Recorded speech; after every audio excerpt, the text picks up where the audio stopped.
चाहे लोग कितने ही आरोप लगाएं, कितने ही भारत की निंदा करें, कोई नहीं है दुनिया में जो कह सकता है कि आज भारत जितना मजबूत है हर प्रकार से, वैसे कभी भी वो नहीं रहा है। इंदिरा गांधी को अपने जीवन काल में 15 बार स्वतंत्रता दिवस पर लाल किला से भाषण देने का मौका मिला। जब इंदिरा गांधी लाल किले पर होती थी तब उनके बोलने का अंदाज कुछ ऐसा होता था। भारत कोई 5 साल, 10 साल, 100 साल जीने का देश नहीं है। हजारों साल जीवित रहा है और हजारों साल और इसको जीवित रहना है। यह भारत इतिहास में पहली बार ऐसा हुआ था जब 15 अगस्त को लाल किले से कोई महिला बोल रही थी और पूरा देश सुन रहा था। हमें मालूम है कि कभी कभी अन्याय होता है, हमको मालूम है कि कभी कभी अत्याचार होता है, हमको मालूम है कि कभी कभी भ्रष्टाचार भी है, लेकिन इनसे लड़ने का क्या तरीका है? क्या कमजोर सरकार इनसे लड़ सकती है? क्या वो सरकार जिस पे स्वयं हर समय हमला हो रहा है वो गरीबों को सुरक्षित रख सकती है, अल्पसंख्यक के लोगों को बचा सकती है? क्या वो सरकार इस देश का सारी दुनिया में सिर ऊंचा कर सकती है? यह वो वक्त था जब देश की प्रधानमंत्री इंदिरा गांधी को लाल किला तक पहुंचाने के लिए एक लग्जरी जीप होता था और उस जीप पर खड़ी होकर इंदिरा गांधी लाल किले तक पहुंचती थी।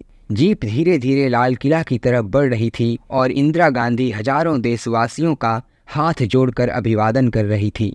कुछ लोग हैं वो समझते हैं कि केवल तोड़फाड़ से ही कोई आगे बढ़ सकता है, क्योंकि उससे शायद नाम समाचार पत्र में आ जाता है, कुछ धूमधाम हो जाती है। लेकिन हमको धूमधाम चाहिए या हमको अपने देश को मजबूत बनाना है? हमको अपना नाम अखबार में लाना है या हमको अपने देश को चमकाना है? ये आज आप सबको चुनना है। बिल्कुल एक साधारण भारतीय महिला की तरह, बिल्कुल साधारण वेशभूषा, भारत की सबसे शक्तिशाली महिला होने का भी कोई दिखावा नहीं। असल में मेरा विश्वास जातिवाद में नहीं है। मैं तो चाहूंगी कि ये शब्द हम हटा दें अपने देश से, हम सब अपने को एक माने, इस महान देश के महान नागरिक अपनी तय को माने। इंदिरा गांधी का स्पीच देने का जो अंदाज था वह शायद ही आज किसी महिला नेता में दिखाई देता है। देश के सामने बहुत से खतरे हैं, अंदरूनी कमजोरियां तो हैं हैं, बाहरी खतरे भी हैं। मैं आपको डराना नहीं चाहती हूँ और मुझे ये भी मालूम है कि आप डरने वाले भी नहीं हैं। ना कोई टेलीप्रॉम्प्टर, ना कोई चिट्ठी और ना ही कोई कागज। बिना इधर उधर देखे इंदिरा गांधी देश के सामने हर वो बात रखती थी जो उनके मन में होता था। हमारी आदत हो गई है कि दूसरे को दोष दें, दूसरा गलत काम कर रहा है। हर एक अपने दिल से पूछे कि क्या हम ठीक काम कर रहे हैं कि नहीं, क्या हम उस गलत काम को रोकने के लिए अपनी पूरी ताकत लगाने के लिए तैयार हैं कि नहीं। छोटा सा छोटा आदमी हो, बड़ा सा बड़ा आदमी हो, ये हमें सोचना है और ये सोचेंगे और हर एक अपने में परिवर्तन ला सकेगा तो फिर क्या समाज में परिवर्तन नहीं आएगा? क्या देश में परिवर्तन नहीं आएगा? इमरजेंसी के दौरान स्वतंत्रता दिवस के मौके पर इंदिरा गांधी ने लाल किले से कुछ ऐसा कहा था। चर्चा चलता है कि यहाँ जो आपातकाल की घोषणा हुई ये कब वापस ली जाएगी। ये कोई नहीं देखता कि कई महीनों से ढील दी जा रही है और ढील का नतीजा क्या हुआ। क्या जो लोग छूटे हैं वो उन्होंने ज़रा भी ये कबूल किया कि हिंसा और इस प्रकार के आंदोलन से, काम रोकने से देश की हानि होती है, या वो उसी रास्ते पे आज भी चलने को तुले हुए हैं? ये प्रश्न हमको पूछना है।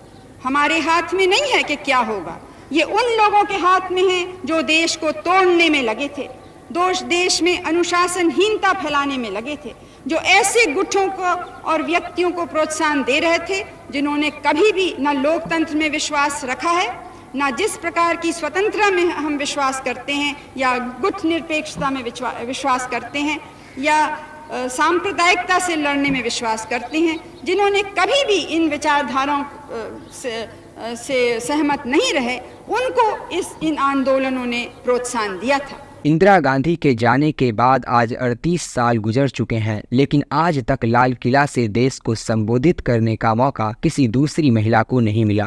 लोग कहते थे कि भारत अपनी जनता को कभी भी नहीं खिला सकेगा, लेकिन आपको मालूम है कि 12 करोड़ टन पैदा हुआ है। और इस साल हमारी कठिनाई ये नहीं थी कि अनाज नहीं है, ये कठिनाई थी कि उसको रखें कैसे, कहाँ पे रखें। और यह आखिरी बार था जब इंदिरा गांधी लाल किले के ऊपर थी और तब उन्होंने कुछ ऐसा कहा था। जब मैं अल्पसंख्यक की बात करती थी तो ये कहते थे कि इनको तो केवल अल्पसंख्यक की, माइनॉरिटीज़ की, मुस्लिम, सिख, ईसाई, इन लोगों की ज़्यादा चिंता है, और जो यहाँ अपार हमारी दूसरी हिंदुओं की जनता है उसकी बिल्कुल चिंता नहीं है।